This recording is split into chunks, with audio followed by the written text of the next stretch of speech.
untuk 4 kasus tahun ini itu ada pencurian, ada penelantaran, juga pencabulan.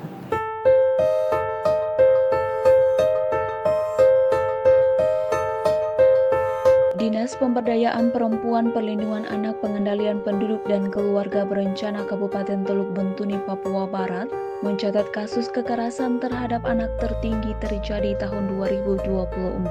Kepala Dinas Pemberdayaan Perempuan Perlindungan Anak Pengendalian Penduduk dan Keluarga Berencana Kabupaten Teluk Bentuni, Yakomina Jen Vimbai mengatakan, sebagian besar kasus kekerasan terhadap anak ini berupa pelecehan seksual.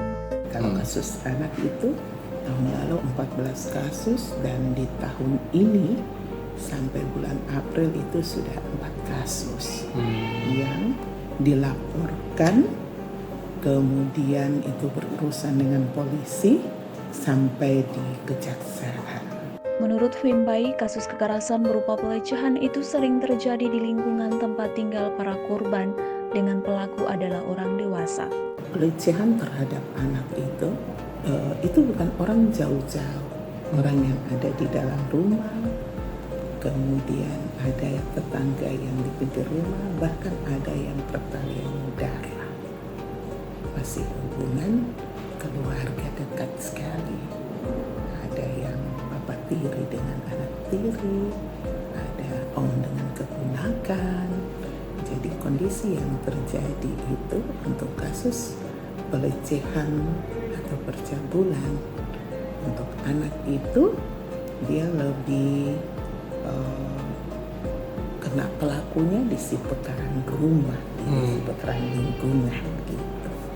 Sementara itu tahun ini dari Januari hingga April sudah ada 4 kasus kekerasan terhadap anak yang dilaporkan ke kepolisian hingga kejaksaan. 4 kasus ini menurut Vimbai terdiri atas pencurian, penelantaran, juga percabulan.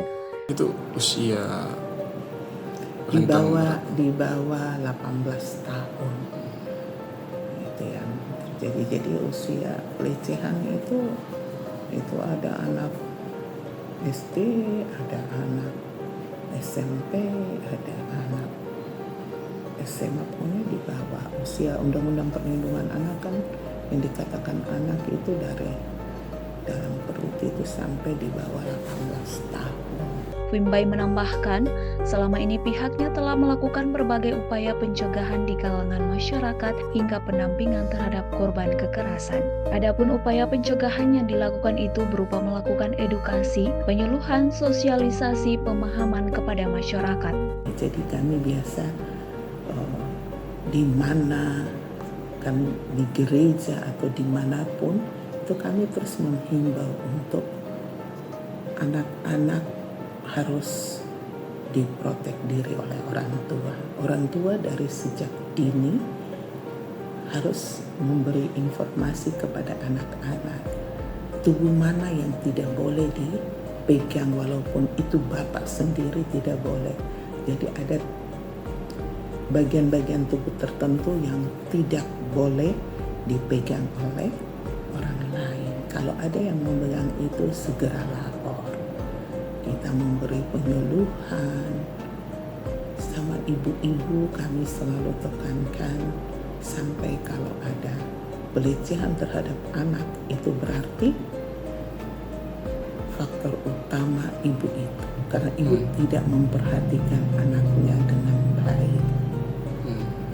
Ada pula kejadiannya itu ibu sibuk dengan berdagang, anak-anak sendiri. Akhirnya orang di pinggir rumah memperhatikan, oh ibunya keluar, mereka sama anaknya. Dalam melaksanakan tugasnya, ada 3 hal yang menjadi kendala utama, yakni anggaran, SDM, dan dukungan dari keluarga korban. Bahkan dari segi anggaran pagu dana yang diberikan kepada kami, Bintuni ini dia luas dan kasus kekerasan terhadap perempuan, anak itu ada hampir di semua tempat dengan jangkauan. Selain itu, ia juga berharap ada penambahan pegawai pada kantor yang ia pimpin, sebab tugas yang mereka kerjakan cukup kompleks dan melibatkan banyak pihak. Ya, kami kadang-kadang itu kita berurusan itu orang tua korban, keluarga pelaku, keluarga korban, keluarga pelaku, ditambah dengan kepolisian sampai kejaksaan. Jadi memang kita harus juga bisa memprotek diri. Selanjutnya, hambatan lain yang menurutnya cukup memprihatinkan adalah kurangnya dukungan dari keluarga korban. Cukup banyak kasus yang mereka tangani berakhir secara kekeluargaan. Padahal, menurut Fimbai, proses hukum harus terus berjalan agar ada efek jerah kepada pelaku dan pelajaran bagi masyarakat yang lain. Kami juga punya hambatan apabila kasus itu sudah dilaporkan. Itu kadang-kadang keluarga media sedang menarik kembali urusan keluarga. Padahal kalau seandainya supaya menjadi pelajaran bagi masyarakat, untuk jerahnya masyarakat, kita proses hukum saja.